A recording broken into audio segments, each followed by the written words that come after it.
মানে বাংলাদেশে আমরা এমন একটা সমাজ পেলাম, গরু পালে কিন্তু গরুর দুধ দোয়ায় না। কি মনে করে জানো? মনে করে ওই দুধের মূল দাবিদার হচ্ছে গরুর বাচ্চা। বাহ। দাদা, কি নাম আপনার? সৌরজিৎ সিংহ। আচ্ছা, এই গরুর দুধটা কেন দোয়ান না আপনারা? অনেক বাচ্চার পুরাপুরি খাওয়ানো হয় না, হুকাই যায় গিয়া। তাহলে কি হয়, মানে একটুও কি দোয়ান না? সব গরু খেয়ে ফেলে বাছুর?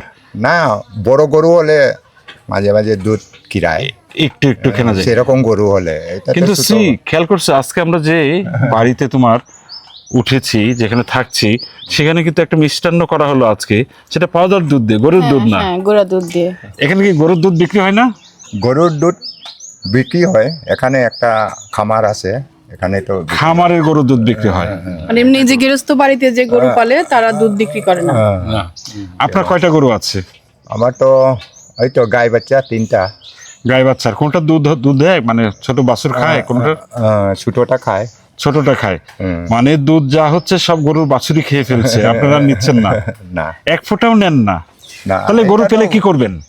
গরু তো অনেক সময়, গরু তো যখন টাকা পয়সার দরকার পড়ে, গরু থাকলে তো একটা জরুরি কাজ। এটা সম্পদ একটা। বিক্রি করা করার যায়, পরে, বিক্রি করে এককালীন কিছু টাকা হয়। হ্যাঁ, হ্যাঁ, হ্যাঁ, কিন্তু দুধটা আপনারা গরু থেকে নেন না, এইটা জেনে কিন্তু মানে আমি এত বিস্মিত হয়েছি। আমি এটা কোথাও শুনি নাই। মানে সবাই কিন্তু গরু পোষে যে গরুর দুধটা বিক্রি করবে, হ্যাঁ, তারপরে না হলে খাবো। নিজেরা খাবে। আপনাদের কমিউনিটির অন্যান্য মানুষেরা কি করে? ওইটাই স্বাভাবিক। এটা আমরা দুধ সাধারণত দোয়াই না। 2 বেলা দুধ দোয়ায় মানুষ, আর সকালে যদি বিকালে। কোনো পূজা পার্বণ যদি হয়, যেমন ধরো আমার পূজা পার্বণ, আমার বড় ভাইকে যদি বলি আমাকে দুধ 1 পোয়া আধা কেজি দেও, ও দইয়া দিবে 1 দিনের জন্য, 2 দিনের জন্য।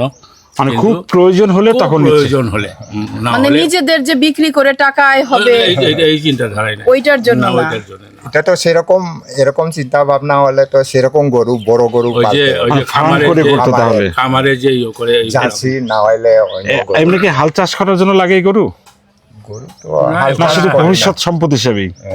হাল চাষ তো তেমন করি না। ও, আগে করতাম বোস দিয়া, মহিষ দিয়ে। মোষ। এই গরুর জন্য কি খাবার কিনতে হয়? খাবার তো তেমন কিনা লাগে না, নিজেরাই ওই জোগাড় করে ওই ঘাস। আগে আমরা বাপ দাদা থাকতেও আমরা মূলত গরু দিয়ে আমরা হাল চাষ করি না। কারণ যেমন ধরো মহিষ দিয়ে হাল চাষ করি, গরু হলে ছোট গরু, তার উপরে অনেক চাপ পড়বে, কষ্ট পাবে, এর জন্য মূলত গরু দিয়া আমরা হাল চাষ করি না, মানে কষ্ট পাবে এই জিনিসটা। না, এইভাবে যদি সবাই ভাবতো। আমি এরকম অনেক পরিবার দেখছি যারা 2 বেলা দুধ দোয়ায়, সকালে বিকালে।